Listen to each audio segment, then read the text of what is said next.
السلام علیکم ورحمۃ اللہ۔ ایک مرتبہ پھر آپ کو رحمان رمضان ٹرانسمیشن میں خوش آمدید کہتا ہوں، اور اس وقت آپ پروگرام سماعت فرمائیں گے اور دیکھیں گے ہمارے انبیاء۔ ناظرین کرام، سحر کے وقت میں نے آپ کو یہ بتایا تھا کہ اخنو یعنی حضرت ادریس علیہ السلام یہ مختلف مقامات پر جا رہے ہیں، جادوگروں کے پاس بھی، اور ان کی بھی مذمت کر رہے ہیں۔ اسی طرح سے جو لوگ بت قدوں میں جھوٹے خداؤں کی عبادت کر رہے ہیں ان سے بھی برات کا اظہار فرما رہے ہیں۔ شام کو جب وہ گھر لوٹا تو اس کے خوبصورت چہرے پر خوشی کے آثار تھے۔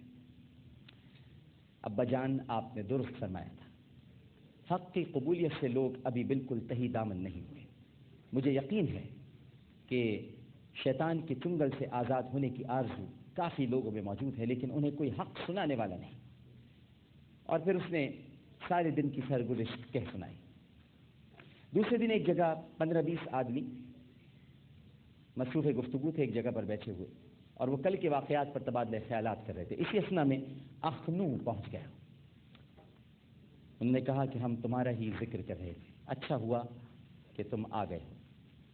ایک شخص نے اخنو کو مخاطب کر کے کہا، اور اخنو ان کے پاس بیٹھ گیا۔ اس نے کہا، سنا ہے تم بت پرستی کے بہت مخالف ہو۔ ہاں جی، بت پرستی کے سخت مخالف ہو، جادوگری سے بیزار ہو، اور جوئے اور شراب کو بہت برا سمجھتے ہو۔ یہ سوال کرنے والا ایک ادھیڑ عمر آدمی تھا۔ اخنو نے کہا، ہاں۔ اس نے کہا، مگر ہم نے تو اپنے بڑوں کو ایسا ہی کرتے پایا ہے۔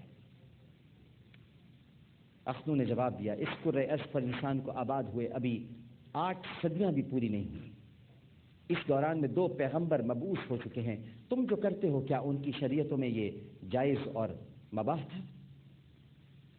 ادھیڑ عمر کا شخص خاموش ہو گیا اور بغنے جھانکنے لگا۔ اخنو پھر لوگوں سے مخاطب ہوا، تم جن بتوں کی پوجا کرتے ہو ان کے خالق تم ہو۔ وہ نہ دیکھ سکتے ہیں، نہ سن سکتے ہیں، نہ بول سکتے ہیں۔ اگر تمہارا ایمان ہے کہ بے جان پتھر کے بت ہی تمہیں سب کچھ دیتے ہیں، تو وہ شخص جو سامنے بیٹھا ہے جس کی ایک آنکھ نہیں ہے، اسے اس کے پاس لے جاؤ اور انہیں کہو، اپنے بتوں سے کہو کہ وہ اس کی آنکھ کو بینا کر دیں۔ سامعین کے پاس اس کا کوئی جواب نہیں تھا، وہ حیرت زدہ بیٹھے تھے۔ اسی اثنا میں راہگیر اور دوسرے لوگ بھی وہاں جمع ہونے لگے۔ دیکھتے ہی دیکھتے اچھا خاصا مجمع لگ گیا۔ ایک نے پوچھا کہ اخنو، جادو کے بارے میں تمہارا کیا خیال ہے؟ اخنو نے جواب دیا، شعبدے بازی، فریب نظر اور ابدی و ازلی زیاں اور دھوکہ دہی کا دوسرا نام جادو ہے۔ نوجوان نے کہا، میں نہیں مانتا۔ اس نے بآواز بلند کہا۔ اخنو نے کہا، نہ مانو، لیکن ایک بات سن لو، تمہارے اس شہر میں بمشکل 8-10 مشہور جادوگر ہیں جنہوں نے تمہیں طفل تسلیاں دے کر تمہاری دولت سے اپنی تجوریاں بھری ہیں۔ یہ بتاؤ، کبھی وہ بیمار پڑتے ہیں تو علاج دوسروں سے کراتے ہیں، اپنے جادو کے زور سے صحت یاب کیوں نہیں ہو جاتے؟ یہی میں بات آج کے جادوگروں سے بھی پوچھتا ہوں۔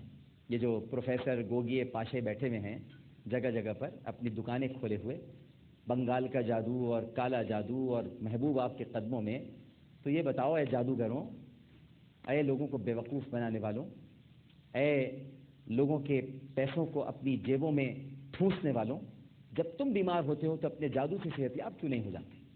یہ اخنو نے کہا، ادریس نے کہا۔ پھر کہا کہ جب ان میں سے کسی کی عورت بھاگ جاتی ہے، یہ دوسروں کی عورتیں تو واپس لاتے ہیں نا، محبوب آپ کے قدموں میں، گارنٹی کے ساتھ 24 گھنٹے میں محبوب آپ کے قدموں میں، روٹھی ہوئی بیوی واپس آ جائے گی۔ بیویاں بھی جاتی ہیں اور عورتیں خاص طور پہ جاتی ہیں وہاں پہ، تو پھر ان کو یہ بتایا جاتا ہے کہ آپ کا شوہر آپ کے قابو میں آ جائے گا۔ اس وقت اخنو نے کہا کہ کسی کی عورت بھاگ جاتی ہے تو جادو کے زور سے اسے واپس کیوں نہیں بلا لیتے، اور جب کبھی وہ کسی آلام اور بلا کا شکار ہوتے ہیں تو جادو کے بل بوتے پر اس سے نجات کیوں نہیں پا لیتے؟ اے اہل بابل، سن لو، جو جادو ان کی اپنی ذات کو کسی قسم کا فائدہ پہنچانے سے قاصر ہے، وہ تمہارے لیے کیسے کارگر ثابت ہو سکتا ہے؟ اور بس پھر ماحول میں موت کی سی خاموشی تھی۔